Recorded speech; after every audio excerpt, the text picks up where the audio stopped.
আসসালামু আলাইকুম রহমতুল্লাহ। আমি ইয়াসিন ফরাজি। গতকাল রাতে ফেসবুকে সোশ্যাল মিডিয়া স্ক্রলিং করতে করতে কয়েকটা কিছু ভিডিও সামনে আসতেছিল। সেটা হচ্ছে গিয়ে ঢাকা ইউনিভার্সিটিতে একটা ছেলেকে চোর সন্দেহে পিটিয়ে হত্যা করা হয়েছে। সেই ছেলেটা আবার তার কিছুদিন আগে তার বাবা মারা গেছে, কিছুদিন আগে তার মা মারা গেছে, ভাই মারা গেছে। সে এক প্রকার মানসিক ভাবে ব্রেনটে তার সমস্যা, যেটা শুনলাম আমি। সে ছেলেকে কিভাবে মারা হয়েছে, মানে এই ভিডিওটা যখন ফেসবুকে সামনে আসলো, মানে গতকাল রাতে সারা রাত কেমন যেন উত্তেজনা কাজ করছে। মানে ঘুম আসে নাই, কেমন জানি একটা অশান্তি কাজ করতেছিল শরীরের মধ্যে। কারণ আমি এর কিছুদিন আগে এর এর যখন আমাদের এই যে যুদ্ধ শেষ হলো, যুদ্ধ শেষ হওয়ার পরে যখন আমাদের আহ, পুলিশ সদস্যরা, উম, পুলিশরা যখন কোথাও ছিল না, তখন যে আপনার কিছু কিছু এলাকায় আহ, আমাদের যারা স্টুডেন্ট যোদ্ধা, এনারা ডিউটি করতেছিল। ডিউটি করা অবস্থায় আহ, আমি পাশ দিয়ে যাচ্ছিলাম একদিন। যাওয়ার পথে দেখলাম যে একটা চ্যাংড়া একটা ছেলে, তাকে চোর হিসেবে, সে নাকি ওই যে কি একটা চুরি করতে যেয়ে ধরা খাইছে।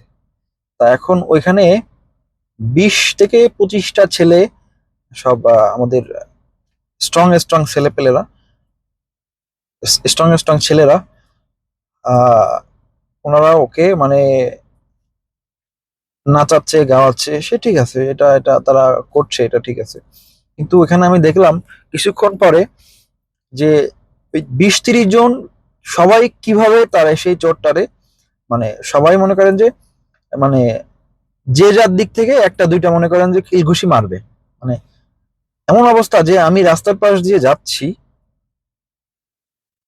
আমার মনে হয় যে ওই দিন যদি আমি ওইখানে উপস্থিত না থাকতাম, আমি ওই পাশ দিয়ে যাওয়ার সময় ওই দিন যদি আমি উপস্থিত না থাকতাম, মানে কি মার, মানে 25 জন লোক যদি একটা মানুষকে দুইটা তিনটা করে ঘুষি মারে, ও যদি বেঘাত, মানুষের শরীরে এমন কোন এমন এমন জায়গা আছে যে শরীরে, যেসব জায়গায় আহ, আপনি একটা টুক্কা দিলে বা একটা মনে করেন যে আহ, ছোট আঘাত লাগলে আপনি মনে করেন যে ভিউসে, মানে আর উঠতে পারবেন না।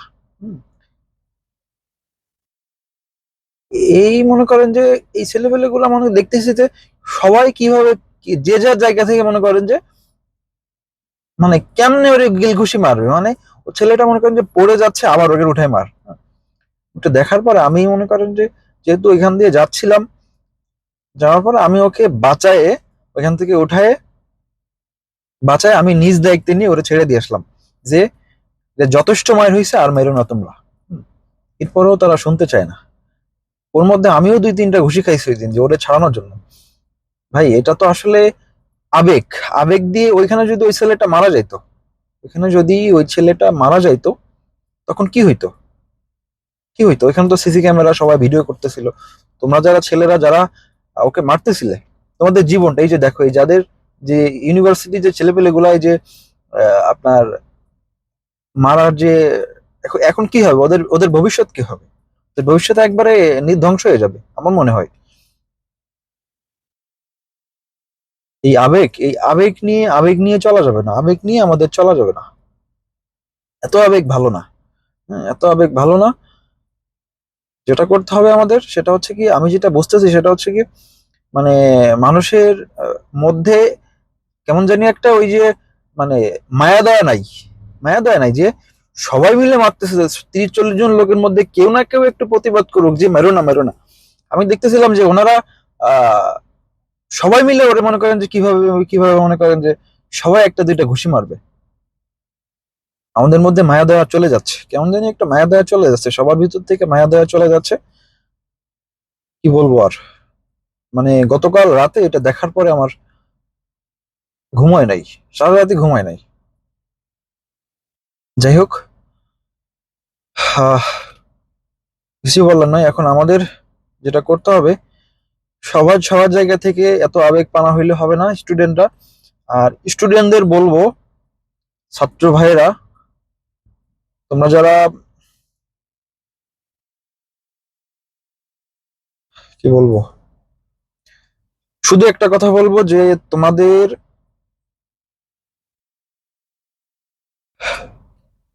তোমাদের প্রতি গভীর একটা ষড়যন্ত্র চলছে। তোমাদের প্রতি গভীর একটা ষড়যন্ত্র চলছে। তোমাদের যে স্বপ্ন, যাই হোক, এসব বিষয় নিয়ে আর কথা বলতে চাচ্ছি না। হ্যাঁ, ভালো থাকবেন। আসসালামু আলাইকুম।